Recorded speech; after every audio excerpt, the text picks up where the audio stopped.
বাবা মাকে সে 100 কোটি টাকার জিনিস গিফট দিক, কারো কিচ্ছু যায় আসে না। বরং আমি তো চাই যে একটা ঋণ খেলাপি পরিবার ঋণটা পরিশোধ করার পরে তারপর রাফসান 100 কোটি টাকার জিনিস পে করুক, সেটা দেখতে আরো ভালো লাগবে, আমরাই হাততালি দিব, yes he is doing very good.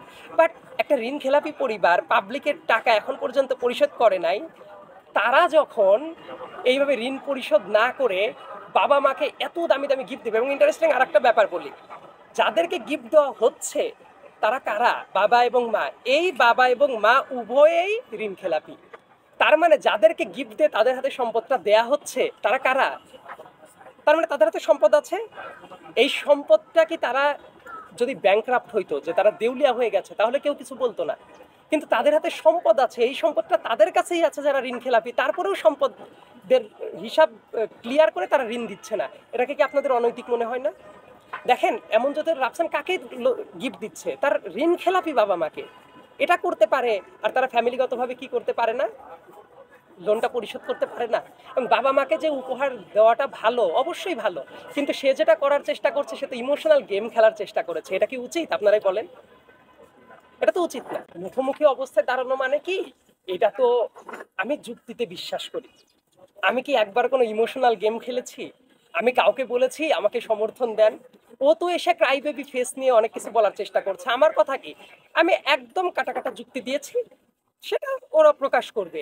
তো এই জায়গায় এসে মুখোমুখি অবস্থানের কিছু নাই। ধরেন আপনারা তো সাংবাদিক, আপনারা যখন কোনো প্রতিষ্ঠানের বা কোনো জায়গার আর্থিক অনিয়ম ধরতে যান, তখন কি ব্যাপারটা এমন হয় যে আপনি বনাম অমুক মারামারি?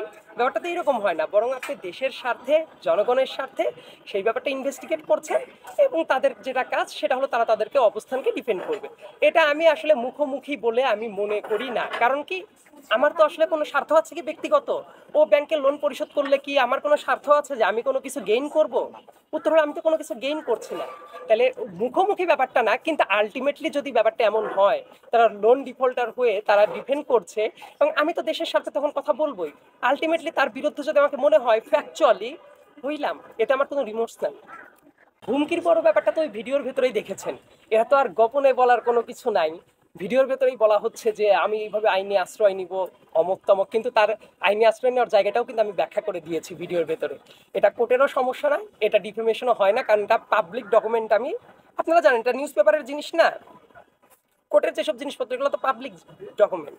এবং এইগুলা দেখবেন, আপনারাও একটু সার্চ করে দেখেন ডিফেমেশনের যে লিগ্যাল যে প্রভিশনগুলো আছে, তার ভিতর যে এক্সেপশন যে 4টা আছে, তার ভিতরে 1 নম্বরটাতেই এটা কাভার করে।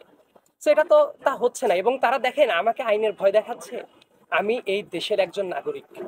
একজন নাগরিকের সিভিক সেন্স থাকা উচিত, তার অধিকার কোনটা সেটা বোঝা উচিত।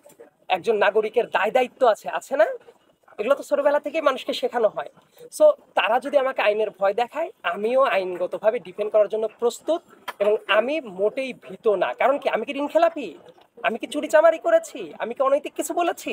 তাহলে আমার কেন ভয় পেতে হবে? আমার সেই সৎসাহস আছে প্রত্যেকটা জিনিস সাহসের সাথে মোকাবেলা করা।